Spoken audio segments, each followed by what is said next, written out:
इसीलिए कहा जाता है पहले तोलो फिर बोलो। जी हाँ दोस्तों, ऐसा इसलिए कह रहा हूँ क्योंकि बॉलीवुड की फेमस एक्ट्रेस और हिमाचल से सांसद कंगना रनौत की एक स्टेटमेंट ने उन्हें कोर्ट के दरवाजे तक लाकर खड़ा कर दिया। यह बात है 2020-21 में जो हुए किसान आंदोलन के दौरान, जब कंगना रनौत ने अपने ट्विटर हैंडल पर एक बुजुर्ग महिला किसान महेंद्र कौर जी की तस्वीर शेयर की और लिखा, ऐसी महिलाएं तो 100-100 रुपए में धरने में बैठ जाती है। इसी के चलते महेंद्र कौर ने सेक्शन आईपीसी के सेक्शन 499 और 500 के तहत क्रिमिनल डिफामेशन का मुकदमा बठिंडा की अदालत में दर्ज किया था, जो कि जनवरी 2021 में। उनका तर्क था कि इस टिप्पणी ने उनकी प्रतिष्ठा, सम्मान और सामाजिक इज्जत को नुकसान पहुंचाया है, खास करके गांव और किसान समुदाय में। जिसके बाद बठिंडा की मजिस्ट्रेट अदालत ने करीब 13 महीने की सुनवाई के बाद कंगना रनौत को समन जारी किया उन्हें अदालत में पेश होने के लिए। लेकिन कंगना रनौत ने पंजाब एंड हरियाणा हाईकोर्ट में याचिका दायर की कि इस केस को रद्द किया जाए, क्योंकि यह सिर्फ ट्वीट था। और उन्होंने कोई लेकिन हाईकोर्ट ने उनकी कोई बात नहीं सुनी और उनकी याचिका खारिज कर दी। फिर उसके बाद इन्होंने फिर सुप्रीम कोर्ट का दरवाजा खटखटाया और सुप्रीम कोर्ट ने पीएम की याचिका खारिज कर दी और यह कहा कि सिर्फ रीट्वीट नहीं था, बल्कि उन्होंने खुद अपमानजनक टिप्पणी जोड़ी थी, जिससे व्यक्ति की प्रतिष्ठा को नुकसान हुआ है।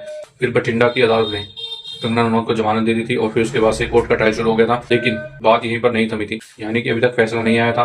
बस यह तय हो चुका था कि मामला आगे चलेगा और कंगना रनौत को अपनी बात अदालत में रखनी होगी। सोशल मीडिया पर लिखा हर शब्द कानून की नजर में गंभीर हो सकता है। अगर आप किसी को पहचान या तस्वीर के साथ ऐसा बयान देते हैं जिससे उसकी प्रतिष्ठा खराब हो, तो वो आईपीसी के सेक्शन 498 के तहत मानहानि का दावा कर सकता है और रीट्वीट या शेयर करना भी एक जिम्मेदारी बनता है। और सुप्रीम कोर्ट ने यही कहा कि वो सेक्शन 499 आईपीसी के तहत मानहानि बन सकता है। रीट्वीट या शेयर करना भी जिम्मेदारी बढ़ाता है। और सुप्रीम कोर्ट ने इसी बात को कंगना रनौत की सिर्फ रीट्वीट नहीं किया, बल्कि खुद की टिप्पणी जोड़ी, इसलिए वह सीधे तौर पर जिम्मेवार है। महिलाओं के बारे में ऐसी टिप्पणी जैसे औरतें, बूढ़ी औरतें 100 में बिक जाती हैं, इन्हें इससे न सिर्फ मानहानि बल्कि महिला की इज्जत और गरिमा को भी ठेस पहुंचती है, जो समाज और कोर्ट दोनों की नजर में बहुत गंभीर माना जाता है। अब बात ये आती है कि ये जो आईपीसी का सेक्शन 500 है, क्या उसके तहत कोई सजा हो सकती है? तो इसके अंतर्गत 2 साल की सजा तक का 2 साल की सजा का प्रावधान है और जुर्माना भी लगाया जा सकता है, या उनको दोनों भी हो सकते हैं। लेकिन अक्सर ऐसे मामलों में समझौते या समाधान पर भी निपटा जा सकता है, खासकर जब आरोपी माफी मांग ले, किसी की तस्वीर या नाम के साथ मजाक या अपमानजनक टिप्पणी ना करें, चाहे वो सेलिब्रिटी हो या आम आदमी हो।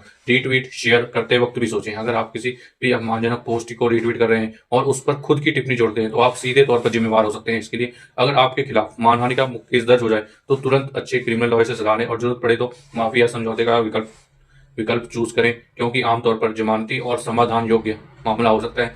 हालांकि इस केस की सुनवाई आज यानी कि 27 जनवरी को थी, जिसमें उन्होंने ये मांग रखी थी कि इसके जो पासपोर्ट को जब्त किया जाए कंगना रनौत के, जिससे कि उनको दिक्कतों का सामना करना पड़ सकता है। तो इस पर आपकी क्या प्रतिक्रिया है, हमें कमेंट में जरूर दें और ऐसी और लीगल अपडेट्स के लिए हमारे चैनल को सब्सक्राइब करें। Thanks for watching. जय हिंद, जय भारत। टिप्पणी करने से पहले 2 बार जरूर सोचें, जो आप टिप्पणी कर रहे हैं वो सही कर रहे हैं या गलत कर रहे हैं, क्या ये कहीं उसकी प्रतिष्ठा को अपमानजनित तो नहीं है। तो ऐसा करने से गुरेज करें और अपना ध्यान रखें। Thanks for watching.